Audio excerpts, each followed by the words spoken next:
Gold, trusted gold buyers. మీరు తాకట్టు పెట్టిన బంగారాన్ని విడిపించి ఈ రోజు ఉన్న మార్కెట్ ధరకు కొనబడను.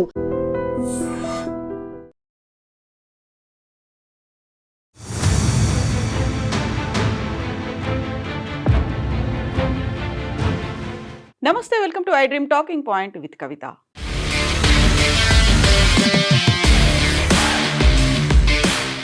భారతదేశ డొమెస్టిక్ విమాన రంగంలో దాదాపుగా 60% వాటా కలిగి ఉన్నటువంటి ఇండిగో విమానాలు రద్దు అనేది ఇప్పటికీ కొనసాగుతోంది. ప్రయాణికుల్లో ఇప్పటికీ అయితే అనుమానాలు కొనసాగుతూనే ఉన్నాయి. ఎప్పటికీ అవి పునరుద్ధరిస్తారు అనేటువంటి విషయం తెలియక రద్దయినటువంటి విమానాలకు సంబంధించి బుక్ చేసుకున్నటువంటి టికెట్ల డబ్బులని వాపస్ చేస్తాము అని ఇండిగో యాజమాన్యం ప్రకటించినప్పటికీ కూడా ప్రయాణికులను ఇబ్బందులకు గురి చేశారు అనేటువంటి విషయం ఇప్పుడు సుప్రీంకోర్టు దాకా వెళ్ళింది.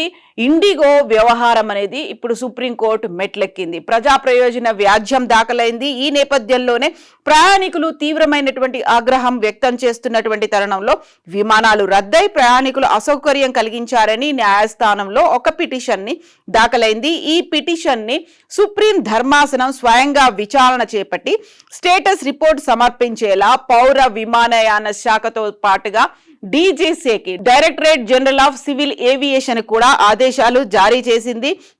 ఈ సందర్భంగా పిటిషనర్ అటు సివిల్ ఏవియేషన్ తో పాటుగా డీజీసీఏకి సంబంధించి యాక్చువల్గా ఏం జరిగింది, చర్యలు ఎందుకు తీసుకోవట్లేదు అనే దానికి సంబంధించి సుప్రీంకోర్టును అయితే అభ్యర్థించారు ఆ పిటిషనర్. ఇండిగో సంస్థ flight duty time limitations FDTL ని పాటించకపోవడం వల్లే ఇలాంటి సమస్యలు వస్తున్నాయి అనేటువంటి దాంతో పాటుగా దానికి సంబంధించి ఇప్పటిదాకా అయితే నిధులకు సంబంధించి లోపం అనేది వినిపించింది, నిధుల లేమి వల్ల అనేది. కానీ కాదు, అందులో సరికొత్తగా వచ్చినటువంటి ఫ్లైట్ డ్యూటీ టైం లిమిటేషన్స్ నియమాలను అమలు చేయడంలో ఇండిగో విఫలమైంది కాబట్టి విమానాలు రద్దయ్యాయి అనేటువంటి మాటని పిటిషనర్ సుప్రీంకోర్టులో వివరించారు. దీంతో ఇండిగో ప్రయాణికుల హక్కులను ఉల్లంఘించినట్లు అవుతుంది అనేటువంటి మాటను కూడా చెప్పారు. సో ప్రయాణికులకు ఉండాల్సినటువంటి కొన్ని హక్కులు అనేవి ఉంటాయి, వాటన్నిటిని ఇండిగో నియంత్రించింది, ఎట్ ద సేమ్ టైం దానికి సంబంధించి హక్కులని ఉల్లంఘించింది అనే మాట. ఈ నేపథ్యంలోనే ఇండిగో విమానాల సంక్షోభాన్ని పరిగణలోకి తీసుకుంది సుప్రీంకోర్టు.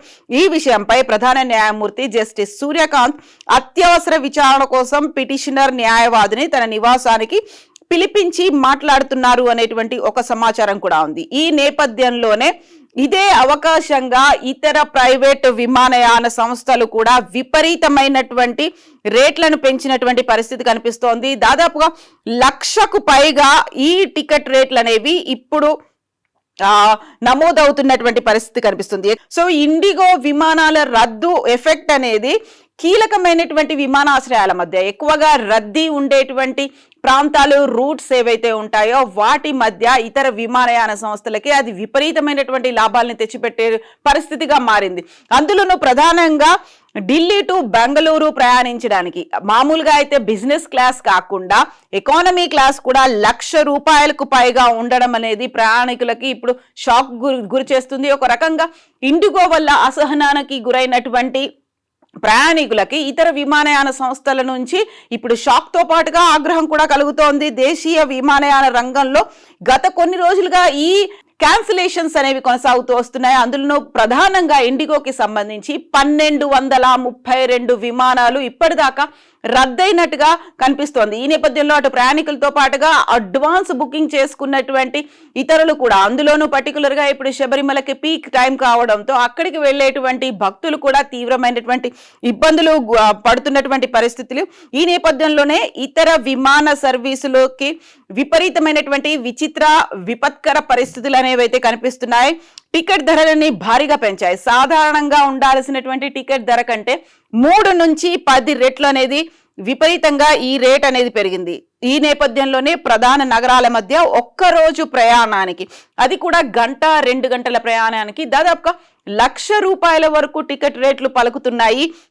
అందులో ఒక్కసారిగా ఆకాశంలో ప్రయాణం కాదు, టికెట్ రేటే ఆకాశానికి పెరిగింది, ఆకాశానికి చేరుకుంది అనేటువంటి మాటలు వినిపిస్తున్నాయి. శుక్రవారం నిన్న ఉన్నటువంటి ధరల్ని చూస్తే యాక్చువల్గా ఒక్కొక్కటి హైదరాబాద్ నుంచి బెంగళూరు కావచ్చు, లేకుంటే బెంగళూరు నుంచి చెన్నై కావచ్చు, అందులోనూ ఢిల్లీ నుంచి చెన్నై, ఢిల్లీ నుంచి హైదరాబాద్, ఇలాంటి తక్కువ దూరం ప్రయాణించేటువంటి ఆ జర్నీస్తో పాటుగా లాంగ్ డిస్టెన్స్ ఢిల్లీ నుంచి బెంగళూరు లేకుంటే ఢిల్లీ నుంచి హైదరాబాద్, ఇలాంటి వాటికి కూడా నిన్న ఆల్మోస్ట్ 50 నుంచి 75 వేల రూపాయల వరకు పలికితే ఇప్పుడు అది ఈ రోజుకి 1,00,000 రూపాయలు దాటినటువంటి పరిస్థితి కనిపిస్తోంది. ఢిల్లీ నుంచి బెంగళూరు విమాన టికెట్ ధర 1,02,000 రూపాయలు ఉంది.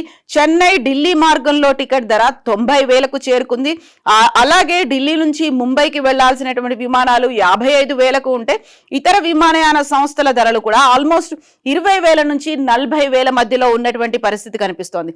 సాధారణంగా అయితే ముంబై నుంచి శ్రీనగర్ మార్గంలో వెళ్లేటువంటి ఫ్లైట్ల ధరలు 10,000 వరకే ఉంటే అది 62,000కు పెరిగింది. ఇక రౌండ్ ట్రిప్ అంటే టు అండ్ ఫ్రో అనేది చూసుకుంటే 92,000 వరకు పెరిగినటువంటి పరిస్థితి కనిపిస్తోంది.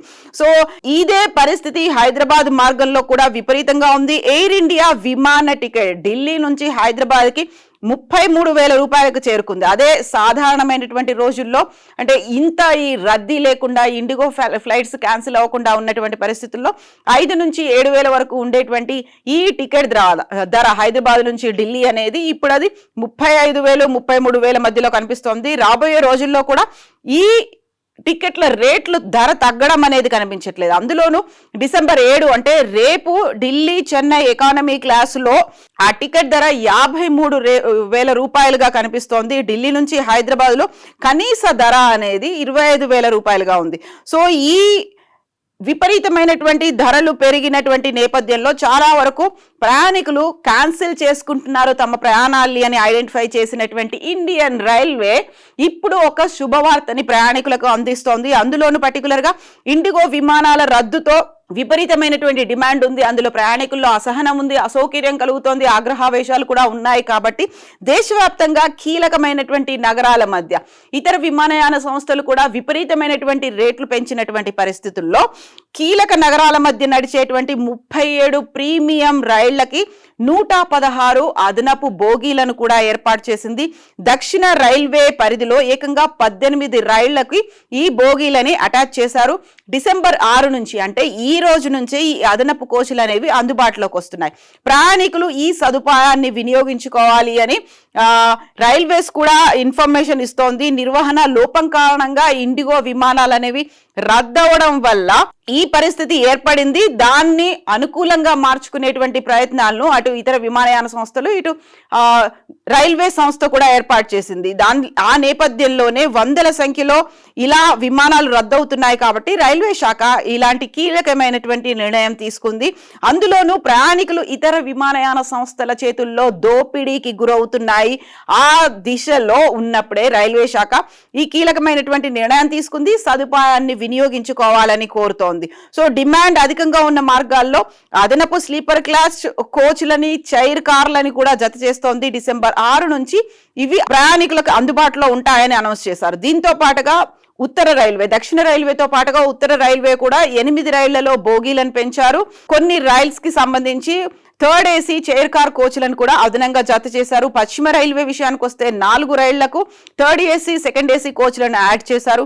ఈస్ట్ సెంట్రల్ రైల్వే పరిధిలో ఈ రోజు నుంచి 2025 డిసెంబర్ 6 నుంచి 10వ తేదీ వరకు 5 ట్రిప్పులను అదనంగా సెకండ్ ఏసీ కోచ్లతో యాడ్ చేస్తున్నట్టుగా అనౌన్స్ చేశారు. వీటికి సంబంధించి రైల్వే శాఖ కొన్ని నెంబర్లను కూడా ఇచ్చింది. వాటి నేపథ్యంలో ఈ ట్రైన్స్ కి సంబంధించి ఇన్ఫర్మేషన్ కావాలి అనుకుంటే వాటికి కాల్ చేసి తెలుసుకోవచ్చు అంటూ కొన్ని టోల్ ఫ్రీ నెంబర్లను కూడా ఇచ్చింది. యాక్చువల్ గా ఇదంతా ఎందుకు వచ్చింది? కేవలం నిధుల సమస్యనా లేకపోతే విధులకి సంబంధించినటువంటి సమస్యనా అంటే ప్రధానంగా ఇండిగో తీసుకున్నటువంటి చర్యలు, అక్కడ చేసినటువంటి తప్పు వల్ల ఇదంతా జరిగింది. పైలట్లు తమంతట తాముగా విమానాలను నడపలేము అని చేతులు ఎత్తేసేటువంటి పరిస్థితి తీసుకొచ్చింది కూడా ఇండిగోనే అనేది కనిపిస్తోంది. ఇందులోనూ సరికొత్తగా కేంద్ర ప్రభుత్వం తీసుకొచ్చినటువంటి నిబంధనలు, అది కూడా ఈ నవంబర్ 1 నుంచి అమల్లోకి వచ్చినటువంటి నిబంధనలు, పైలట్ల కోసం కొత్తగా పెట్టినటువంటి నిబంధనలను ఇండిగో ప్రాపర్ గా అర్థం చేసుకోలేకపోయింది. వాటిని రూల్స్ అండ్ రెగ్యులేషన్స్ ని ఫాలో అవడంలో పైలట్లకి సంబంధించి విధి నిర్వహణకి సంబంధించి టైమింగ్స్ ని ప్రాపర్ గా అడ్జస్ట్ చేయకపోవడం వల్ల వచ్చినటువంటి నిర్ణయంగా భావిస్తున్నారు. దీంతో పాటుగా ఉండాల్సినంత సిబ్బంది లేకపోవడం వల్ల ఓవర్ బర్డెన్ అనేది కూడా పడుతుంది అనేది. సో వీకెండ్స్ లో వాళ్ళకి ఇప్పటిదాకా 36 గంటల ఒక బ్రేక్ అనేది ఉండేది. కేంద్ర ప్రభుత్వం దాన్ని 48 గంటల బ్రేక్ తీసుకొచ్చింది. అంటే 1.5 రోజు ఉండాల్సింది 2 రోజుల వరకు బ్రేక్ అనేది ఇచ్చింది. వాళ్ళకి వారాంతంలో వీక్ ఆఫ్ లాగా తీసుకోవాల్సినటువంటి పరిస్థితి. బట్ ఇండిగో అవన్నీ కల్పించలేకపోయింది అనే నేపథ్యంలోనే ఈ సమస్య తలెత్తింది అనేటువంటి మాట. కావలసినంత మంది పైలట్లు ఉన్నారు, కాకపోతే వారిని ప్రాపర్ గా ఉపయోగించుకోలేకపోవడం వల్ల అందులోనూ వచ్చినటువంటి సరికొత్త రూల్స్ ఉక్కిరి పిక్కిరికి గురి చేస్తున్నాయి అనేటువంటి మాటతో సరైనటువంటి ప్రణాళిక ఇండిగో వేసుకోకపోవడం వల్లే ఇలాంటి పరిస్థితులు వచ్చాయి అని directorate general of civil aviation November నుంచి అమల్లోకి వచ్చేలా కొన్ని నిబంధనలు తీసుకొచ్చింది. అది flight duty time limitations FDTL గా చెప్తుంటారు. దీనివల్ల పైలట్లకి క్రూ సిబ్బంది అనేది వాళ్ళు ఫాలో అవ్వాల్సినటువంటి టైం టేబుల్ షెడ్యూల్స్ కి సంబంధించి ఉంటుంది. సో వారికి ఇవ్వాల్సినటువంటి రెస్ట్ సమయం ప్రాపర్ రెస్ట్ అనేది ఉండాల్సి ఉంటుంది. ఎందుకంటే ప్రతిసారి విమానాన్ని నడిపినప్పుడు వాళ్ళు వందల మంది ప్రయాణికుల్ని డీల్ చేయాల్సినటువంటి అవసరం ఉంటుంది. విపరీతమైనటువంటి ఒత్తిడికి కూడా గురవుతూ ఉంటారు. సరైనటువంటి రెస్ట్ లేకపోవడం వల్ల నిద్రలేమి అనేది వస్తుంది. ఒత్తిడి ప్రభావం వల్ల తప్పులు ఏమైనా జరుగుతాయేమో అనే ఉద్దేశంతో ప్రాపర్ గా రెస్ట్ సమయాన్ని FDTL నిర్ణయించింది. దీంతో పాటుగా డ్యూటీ గంటలపై పరిమితులను కూడా ఉంది. ఇది నవంబర్ 2025 నుంచి పూర్తి స్థాయిలో అమల్లోకి వచ్చిన తర్వాత ఇండిగో మీద తీవ్రమైనటువంటి ప్రభావాన్ని చూపించింది. అదే నేపథ్యంలో దేశంలో 60% పైగా డొమెస్టిక్ రంగంలో ప్రయాణికులకు సంబంధించి వాటాని కలిగి ఉన్నటువంటి ఇండిగో దాదాపుగా 2200కు పైగా విమానాల్ని ప్రతిరోజు నడుపుతోంది. ఈ కొరత వల్ల వేలాది మంది ప్రయాణికులు అయితే ఇప్పుడు ఇబ్బంది పడుతున్నారు. సో FDTL నియమాలు 2 దశల్లో ఉన్నాయి. అంటే జూలైలో 2025లో ఒక ఫేజ్ లో స్టార్ట్ అవుతాయి, నవంబర్ 2025లో ఇంకొక ఫేజ్ లో స్టార్ట్ అయ్యాయి. ఇందులో పైలట్లకి వారానికి 36 నుంచి 48 గంటల రెస్ట్ అనేది ఉంటుంది. రెడ్ ఐ అంటే రాత్రి వేళల్లో ప్రయాణించేటువంటి విమానాలకు సంబంధించి డ్యూటీ గంటలు ఏవైతే ఉన్నాయో వాటిని తగ్గించాలి అనేది ఉంది. లీవ్ ను వీక్లీ రెస్ట్ గా లెక్కించకుండా నిషేధం వంటివి. ఒకవేళ సడన్ గా ఎమర్జెన్సీ ఏదైనా వచ్చి వాళ్ళు లీవ్ తీసుకుంటే దాన్ని వీక్లీ రెస్ట్ అనేది పరిగణించేవాళ్ళు, దాన్ని అలా పరిగణించకూడదు అని FDTL నియమాల్లో కూడా ఉంది. ఇది పైలట్ల ఆరోగ్యం వారి భద్రత కోసం తీసుకునే చర్య. వాళ్ళ పైలట్ల ఆరోగ్యం భద్రత అంటే అటు ప్రయాణికుల మీద కూడా డైరెక్ట్ ఇంపాక్ట్ ఉంటుంది కాబట్టి FDTL ఈ నిర్ణయాన్ని తీసుకుంది. ఈ నేపథ్యంలోనే ఇదే FDTL నిర్ణయం ఇండిగో మీద పడింది. ఇండిగో కొత్త పైలట్లను తక్కువ సంఖ్యలో నియమించుకుంది. రోస్టర్ ప్లానింగ్ లో తప్పిదాలు చేసింది. వాళ్ళకి వేసేటువంటి షెడ్యూల్స్ కి సంబంధించి తప్పిదాలు అనేవి ఉన్నాయి. నవంబర్లో ఇలాంటి తప్పుడు నిర్ణయాలు తీసుకోవడం వల్లే ఇప్పటిదాకా నవంబర్లో 1232 విమానాలు అనేవి రద్దయ్యాయి. సో ఈ విమానాలకి సంబంధించి ఇమ్మీడియట్ గా అటు పౌర విమానయాన శాఖ స్పందించింది, DGCA కూడా స్పందించింది. వీటిని రెస్ట్ కి సంబంధించి మిగతా వాటికి సంబంధించి పూర్తి స్థిరత్వం ఏదైతే FDTL నిబంధనలు ఉన్నాయో ఫిబ్రవరి 10, 2026 నుంచి వస్తుందని చెప్పింది. ఈ నేపథ్యంలోనే ఇప్పుడు విమానాలకి సంబంధించి ఏం చేయాలి అనే దాంతో అటు పౌర విమానయాన శాఖ ఇటు సుప్రీంకోర్టుతో పాటుగా రైల్వే శాఖ కూడా డెసిషన్స్ తీసుకున్నట్టుగా కనిపిస్తోంది. బట్ ఇండిగో విమానాలు రద్దవడం వల్ల కేవలం ప్రయాణికుల మీదే ఎఫెక్ట్ పడిందా? ఎందుకంటే రద్దయిన విమానాలకి సంబంధించి మేము టికెట్ రేట్లని చెల్లిస్తాము, వాళ్ళకి రిటర్న్ చేస్తాము అని ఇండిగో చెప్పినప్పటికీ కూడా తీవ్రమైనటువంటి ఆర్థిక ప్రభావం ఇండిగో మీద కూడా పడింది. ఇండిగో షేర్లు ఇంటర్ గ్లోబ్ ఏవియేషన్తో ఇప్పుడు షేర్ మార్కెట్లో ఉన్నటువంటి ఇండిగో షేర్లు అనేవి గత 5 రోజుల్లోనే 7 నుంచి 8% పడిపోయాయి. మార్కెట్ క్యాప్ అనేది 16,000 కోట్లు నష్టపోయింది. విశ్లేషకులు ఇది దీర్ఘకాలంగా కొనుగోలుకు అవకాశాలు తక్కువ అయ్యే ఛాన్సెస్ ఉన్నాయని చెప్తున్నారు. సమస్య ఇలాగే కొనసాగితే ఇది ఇంకా పడిపోయే అవకాశం, ఇప్పటికీ 7 to 8% తగ్గిపోయింది, అది ఇంకా పడిపోయే అవకాశం ఉందని మార్కెట్ అనలిస్టులు అయితే చెప్తున్నారు. వేలాది మంది ప్రయాణికుల ఆలస్యాలు రద్దుల వల్ల ఇబ్బంది పడుతూ ఉండడం, వారికి ఇండిగో సరైనటువంటి సమాచారం ఇవ్వకపోవడంతో విమానాశ్రయాల్లో ఇప్పటికే ఆందోళనలు చేస్తున్నారు. అందులోనూ పర్టికులర్గా సోషల్ మీడియాలో కనిపిస్తున్నటువంటి విజువల్స్ని బట్టి ఫారిన్ నుంచి వచ్చినటువంటి కొంతమంది ప్రయాణికులు డొమెస్టిక్గా ప్రయాణాలు చేయాలనుకుంటే వాళ్ళ ఈ పరిస్థితిని అర్థం చేసుకోకుండా అక్కడ ఆందోళన చేయడం, ఆ తర్వాత ఇండిగో సిబ్బందితో గొడవలు పడడం, ఉద్రిక్తమైనటువంటి పరిస్థితులు కూడా ఉన్నటువంటి నేపథ్యం. ఇవన్నీ కూడా ఇప్పుడు ఆర్థికంగా ఇండిగో మీద కూడా ప్రభావాన్ని చూపిస్తున్నాయి. సరైన సమాచారం ఇవ్వలేదు, చెక్ ఇన్ గేట్ వద్ద వాళ్ళని ఆపేస్తున్నటువంటి పరిస్థితి. ముందుగానే అలర్ట్ చేసో లేకుంటే ముందుగానే ఇండిగో ఈ విమానాలు క్యాన్సిల్ అయ్యాయని చెప్పుంటే అక్కడి దాకా రాకపోయేవాళ్ళు, లేకుంటే ఆల్టర్నేట్ చూసుకునేవాళ్ళు. కొన్ని అనివార్యమైన పరిస్థితుల్లో అప్పటికప్పుడు బుక్ చేసుకొని వచ్చిన వాళ్ళకు కూడా ప్రాపర్ ఇన్ఫర్మేషన్ ఇవ్వలేదు అనేది ఉంది. సో ఇప్పటికీ ఈ పరిస్థితులు సద్దుమణుగుతాయా అంటే ఇండిగో అయితే ఒక సారీ చెప్పినప్పటికి కూడా పైలట్లను నియమించుకోవడానికి ఇంకొక 2-3 నెలల సమయం పడుతుంది అనేది ఈ ఇన్ఫర్మేషన్ అనేది ఉంది.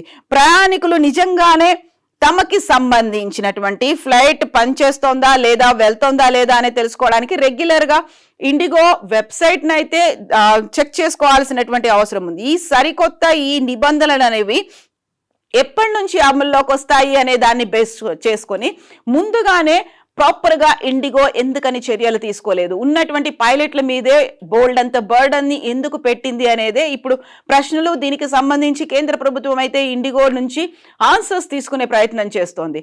బట్ సుప్రీంకోర్టు ఏం చెప్పబోతోంది, ప్రయాణికులకు సంబంధించి ప్రజలకు సంబంధించి వాళ్లకు ఉన్నటువంటి స్వేచ్ఛకి భంగం కలిగింది, ఉల్లంఘనలు అనేవి ఇండిగో చేసింది. కాబట్టి సుప్రీంకోర్టు ఎలాంటి చర్యలు తీసుకోబోతోంది, ఇండిగో దగ్గర నుంచి ఎలాంటి ఆన్సర్ వస్తోంది రాబోతోంది అనేది కూడా ఒక $1 మిలియన్ క్వశ్చన్ గా మారింది. యాక్చువల్గా ఇండిగో చేసినటువంటి ఈ తప్పిదం అది కేవలం స్వయంకృతాపరాధమా లేకపోతే ప్రయాణికుల మీద బర్డెన్ పడుతోందా? మీరేమనుకుంటున్నారో కామెంట్స్ రూపంలో తెలియచేయండి. నిజంగా ప్రస్తుతం ఉన్నటువంటి సమాజం దేనికి ప్రయారిటీ ఇస్తుంది? ఆర్థిక సంబంధాల చుట్టూ మాత్రమే తిరుగుతుంది. మళ్ళీ ఎన్నికలంగానే చాలా విరక్తి కలుగుతాను. మంచి అనిపిస్తుంది కదా, లేడీస్ కూడా ఛాలెంజింగ్ జాబ్స్ చేసినప్పుడు చాలా బాగుంటది. ట్రాఫిక్ అసిస్టెంట్స్ గా నియమించిన ట్రాన్స్జెండర్స్ అందరితో సాల్యూట్ చేయించుకుంటున్నారు. ఫుడ్ డెలివరీ ఇవ్వటానికి వెళ్ళినటువంటి డెలివరీ బాయ్ అనిల్ పై కళ్ళ ముందు